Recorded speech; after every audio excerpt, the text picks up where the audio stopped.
When she returned from the telephone, her entire attitude had changed. I seemed no longer welcome, and so presently I excused myself and made my departure. Downstairs, I tried to check the telephone call which she had received, but without success. When I returned to my billets, I found that my superior officer, Captain Fernie, was entertaining the new representative of the Free French, Captain Montaigne. In his blue infantry cap, his pale khaki shorts and field boots, the Frenchman looked like a tired lion tamer. Captain Fernie, you've been too easy on people here in Beirut. Like the ones whom the Vichy men released from prison last week.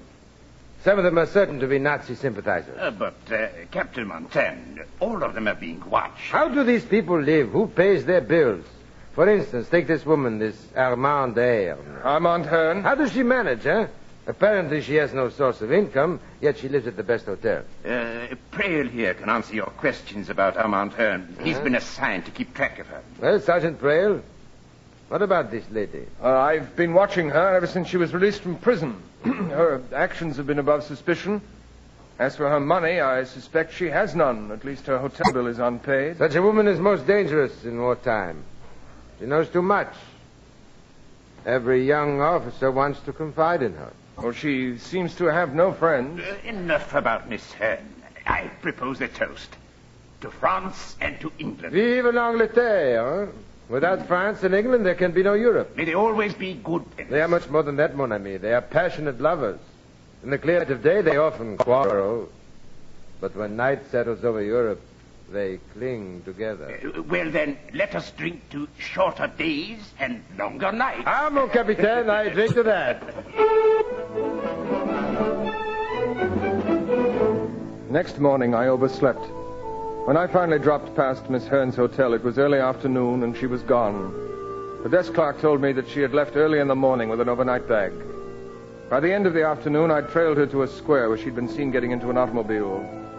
Nobody remembered the license plate or could identify the driver. For the moment, I had lost track of the lady.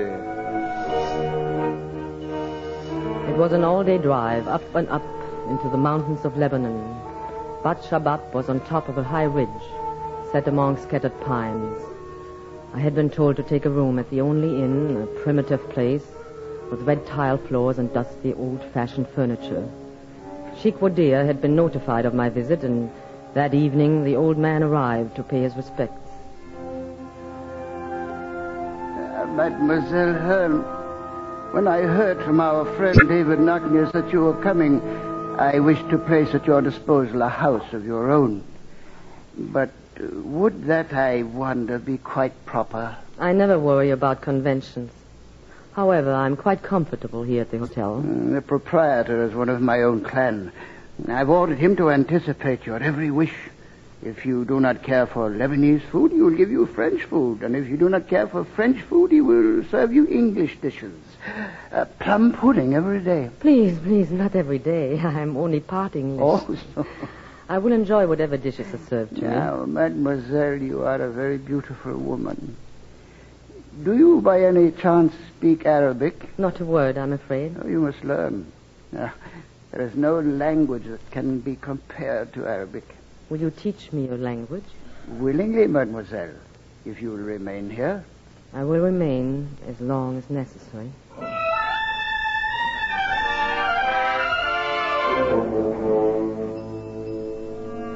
Your home is magnificent, Sheikh Wadir. I am delighted that you admire it, mademoiselle. From this terrace, it seems that you can look across the entire world.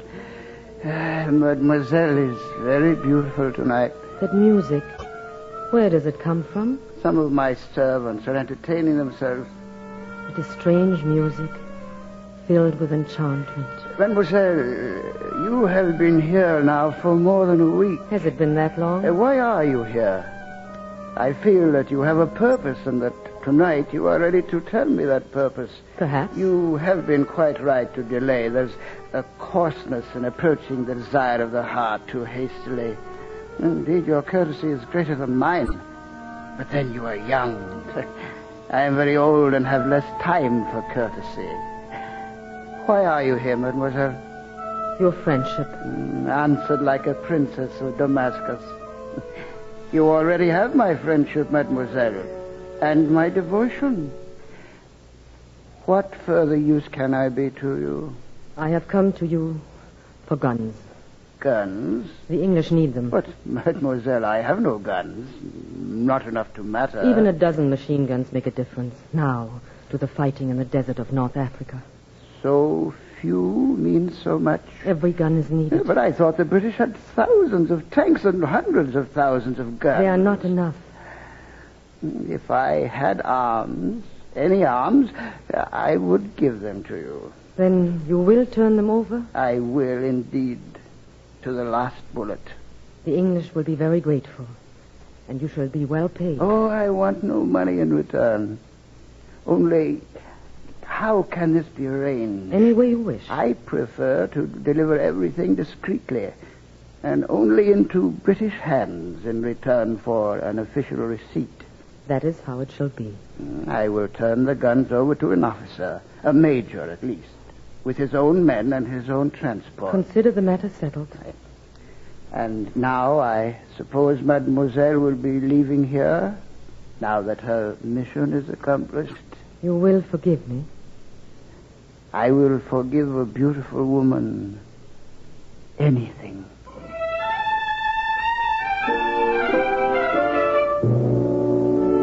I discovered that Armand Hearn had returned to her hotel in Beirut half an hour after she'd arrived. And 20 minutes later, I was knocking at the door of her suite. Sergeant Frail, I was expecting you. May I come in? Certainly. Thank you, Miss Hearn. Well, we are very formal today, aren't we? You've been away. Beirut depressed me.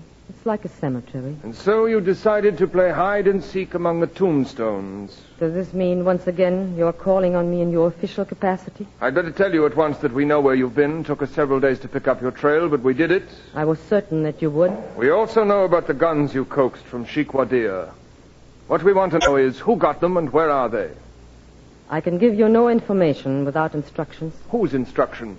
I don't think I should tell you that. It will save time and trouble if you'll answer my questions. In a moment, I shall get angry. Now, let's avoid getting angry. Just tell me who got the guns. You did. I? What are you talking about? You know very well. The guns were turned over to the British.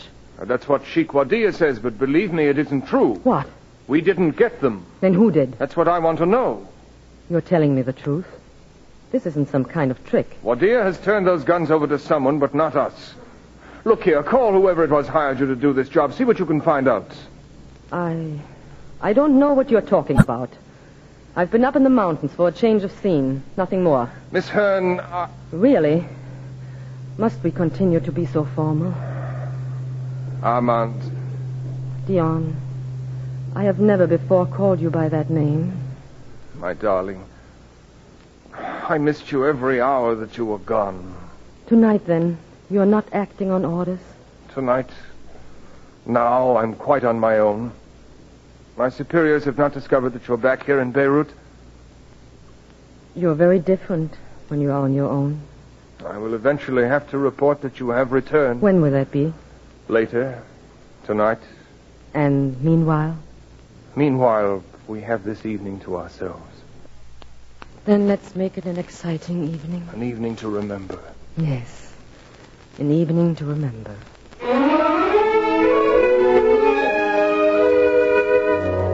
It was indeed an evening to remember. We had dinner in one of the native cafes where no one would recognize us. And afterwards, I hired a carriage and we drove through the ancient city in the moonlight. Armand was wearing an evening wrap, spangled with sequins.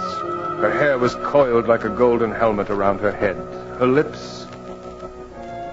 His lips were firm and strong. They somehow gave me hope for the future. I had been alone all these years, but now I had found someone to give me strength and protection. It was indeed a night to remember. When Dion brought me back to the hotel, he promised to phone early the next morning. Instead, he appeared in person. When I opened my door, he was standing there, his eyes weary and his face haggard. He came into my suite without a word until the door was closed. Dion, what is it? I've come here against my will. I begged them to send someone else. What are you talking about? Armand, I must officially ask you to leave Beirut. What are you saying? You have been blacklisted. Blacklisted? What does that mean? They say you are unwelcome here. Why, Dion, why? What have I done? Can't I be cleared? Couldn't there be some sort of inquiry to show that whatever I have done, I've done innocently? My advice is leave here immediately. If not, you may be imprisoned again. Oh, no. Why not go to Cairo? Don't you have friends there? None. There's a pal of mine you could look up in Cairo, Major Honeymill. Everybody calls him Toots. Tell him I said for you to get in touch with him. You will go to Cairo. There's no need for me to remain here, where I'm not wanted. I want you to stay, believe me. There's nothing I want so much.